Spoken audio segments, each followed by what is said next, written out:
हे दोस्तों, welcome to Honey skin. मेरा नाम है अर्घ्या। आज मैं बात करने वाला हूँ पॉटर्स 5 फोर्सेस के बारे में।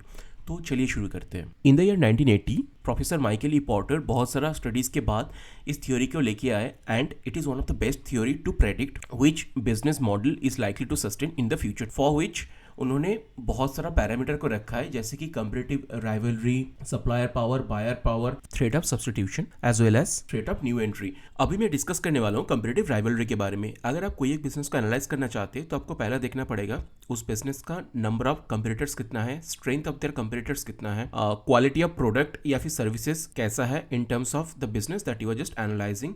उसके बाद आपको देखना पड़ेगा क्या ऐसा कोई कंपटीटर या फिर ऐसा कोई पॉसिबिलिटी हो सकता है कि कंपटीटर उसका प्रोडक्ट या जो सर्विसेज है उसका प्राइस कट करके और हाई इम्पैक्ट मार्केटिंग करके majority of the market share को ग्रैब कर ले। या फिर ये भी आपको देखना पड़ेगा कि अगर कोई एक सप्लाई और बायर्स है, क्या वो अब बहुत आसानी से दूसरे तरफ जा सकते हैं, मतलब दूसरा कंपटीटर्स के पास जा सकता है। तो ये सब चीज़ आपको पहले देखना ही पड़ेगा इन द कंपटीटिव राइवल। तो अगर आप ऐसा कोई कंपनी या फिर इंडस्ट्री में इन्वेस्ट करने के लिए सोच रहे हो जहाँ पे कि कंपटीशन बहुत ज़्यादा है और ये सब पॉइंट भी बहुत ज़्यादा है, तो मैं बोलूँगा आप उस कंपनी में या फिर उस सेक्टर में इन्वेस्ट मत ही कीजिए। कंपटीशन अगर मिनिमल हो तो कैसा होगा? देखिए, कंपटीशन मिनिमल हो और अगर सेक्टर भी ह्यूज हो, उस कंपनी में मैं बोलूँगा डेफिनेटली इन्वेस्ट करना चाहिए। बट अगर आप पूछेंगे क्या ये पॉसिबल है कि उसका सेक्टर का अपॉर्चुनिटी तो बहुत है, ग्रोथ भी अच्छा खासा हो रहा है, बट कंपटीशन मिनिमल है, तो मैं बोलूँगा हाँ दोस्त, ऐसा तो है। आप नेस्ले को देखिए, पीडिलाइट को देखिए। अगर कोई भी अपने बच्चे के लिए फूड प्रोडक्ट ऑर्डर करना चाहते हैं तो जनरली वो लोग नेस्ले की तरफ ही जाते हैं। एक तो है कि वहाँ पे उतना ज़्यादा ऑल्टरनेटिव है भी नहीं, अगर कोई है तो उसके ऊपर उतना ट्रस्ट भी नहीं है। और सेकंड, अगर देखेंगे हम जो लोग नूडल्स खाते हैं नॉर्मली हम लोग मैगी को ही प्रेफर करते हैं। और एक चीज़ है जो कि अब पिडिलाइट मतलब फेविक्विक हो गया, फेविस्टिक हो गया, ये भी पिडिलाइट का ही पार्ट है। तो इससे आपको पता चल गया कि ऐसा भी हो सकता है कि सेक्टर में अपॉर्चुनिटी बहुत बड़ा है बट कंपटीटर उतना ज़्यादा नहीं है। तो क्या होगा, आप जो कंपनी में इन्वेस्ट कर रहे हैं उसका ग्रोथ जो है वो बहुत अच्छा खासा रहेगा और ये बहुत दिन तक सस्टेन भी करेगा। Point number 2 is supplier power. अगर कोई एक बिजनेस को एनालाइज कर रहे हैं तो आपको पहले देखना पड़ेगा उस कंपनी के नंबर ऑफ सप्लायर्स और उस सप्लायर्स के ऊपर क्या कोई ऐसा सप्लायर्स है जिसके ऊपर वो लोग बहुत ज़्यादा डिपेंडेंट है। भी हो सकता है कि उसके पास 100 सप्लायर्स है बट 2-3 के ऊपर बहुत ज़्यादा डिपेंड करता है, क्योंकि वो 2-3 सप्लायर्स ऐसा कोई यूनिक चीज़ को प्रोवाइड कर रहा है जो कि कंपनी के लिए बहुत क्रूशियल है। तो इन दैट सिनेरियो आपको थोड़ा बहुत सचेत रहना चाहिए, क्योंकि ऐसा भी हो सकता है कि वो जो 2-3 सप्लायर्स है अगर वो अपने कंपटीटर के पास चले जाए या फिर अचानक से अगर प्राइस हाइक कर दे, देन ये कंपनी का जो बिजनेस मॉडल है ये थोड़ा बहुत ख़राब हो सकता है या फिर ये कंप्लीटली इन डेंजर आ सकता है। आप ऐसा कोई कंपनी चुनिए जिनके लिए अपना सप्लायर स्विचिंग कॉस्ट या टाइम बहुत मिनिमल हो।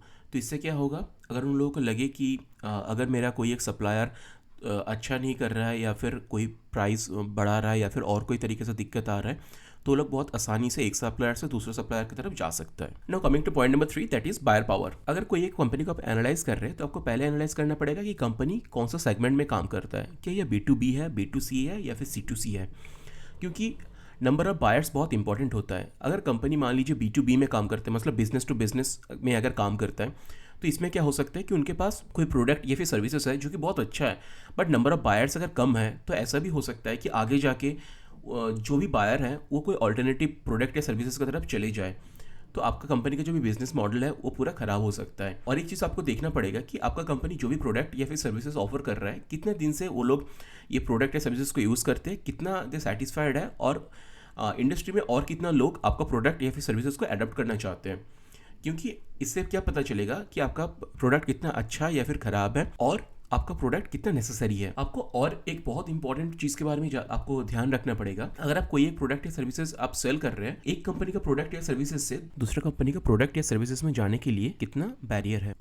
जैसे कि अगर आपको इंडिया में कोई पेट्रोलियम प्रोडक्ट्स खरीदना है एज अ रॉ मटेरियल, तो आपको रिलायंस इंडस्ट्रीज़ के पास जाना ही पड़ेगा। अगर आपके पास एक एप्पल का लैपटॉप या फिर एप्पल का मोबाइल है और अगर आप एक एप्पल इकोसिस्टम क्रिएट कर चुके तो उससे बाहर नहीं आ सकते। तो इसमें क्या होता है, बायर पावर उतना नहीं रहता है, तो ये कंपनी के लिए बहुत अच्छा होता है। Point number 4 is threat of substitution. अब जो भी कंपनी को एनालाइज कर रहे हैं, वो कंपनी जो भी प्रोडक्ट या सर्विसेज को सेल करता है, अगर उसका कोई फ्री वर्जन आ जाए जो कि उससे बेहतर हो या फिर ऐसा कोई वर्जन आ जाए प्रीमियम, मतलब थोड़ा सा फ्री हो, अगर अच्छा लगाए तो उसके बाद आप पेड भी कर सकते हो, तो इन दैट सिचुएशन ऑल्सो इस बिजनेस के लिए बहुत बड़ा थ्रेट होता है। क्योंकि ऐसे बहुत बार देखा गया है ड्यू टू सब्स्टिट्यूट प्रोडक्ट बहुत सारे कंपनीज का बिजनेस लगभग ख़त्म ही हो जाता है या फिर उन लोगों का जो भी ग्रोथ परसेंटेज है वो पूरा ख़त्म होकर आस्ते आस्ते वो कंपनी पूरा जीरो हो जाता है। Point number 5 is threat of new entry. अगर कोई एक सेक्टर में बहुत अच्छा खासा ग्रोथ आ रहा है देन फॉर श्योर उस बिज़नेस में या फिर उस इंडस्ट्री में बहुत सारा लोग इंटरेस्टेड होंगे। तो आपको ऐसा बिजनेस चूज़ करना चाहिए जिसका कि एंट्री बैरियर बहुत तगड़ा हो, और ये एंट्री बैरियर बहुत सारे तरीके से हो सकता है। ये ऐसा हो सकता है कि ये गवर्नमेंट रेगुलेशन की वजह से हो, पब्लिक ट्रस्ट की वजह से हो, या फिर और भी टेक्निकल बैरियर भी हो सकता है। इसका जो प्राइम एग्जांपल है दैट इज़ जियो। जियो तो बहुत सारा पैसा लेके आया, पहला 1-1.5 साल तक ये पूरा फ्री में उसका सर्विस देता रहा, जो कि बहुत बढ़िया वाला सर्विस था। उसकी वजह से क्या हुआ, इंडिया में लोगों का जो ट्रस्ट है वो जियो के प्रति बढ़ गया, और जियो का जो इनहेरेंट एक बैरियर है इसने ये क्रिएट कर लिया कि आप अगर जियो का कस्टमर हो तो नॉर्मली आप मेरे को छोड़ के नहीं जाओगे, या फिर मेरा क्वालिटी इतना अच्छा है, या फिर मेरा प्राइस इतना सही है कि आप दूसरे कस्टमर की तरफ या फिर दूसरा प्रोवाइडर की तरफ जाओगे ही नहीं। और एक कंपनी के बारे में मैं बात करना चाहूँगा, दैट इज़ इंडियन रेलवेज़। हम लोगों को पता है कि अगर हम लोग पॉइंट ए से पॉइंट बी तक जाना चाहते हैं तो सबसे आसान तरीका होता है इंडियन रेलवेज़।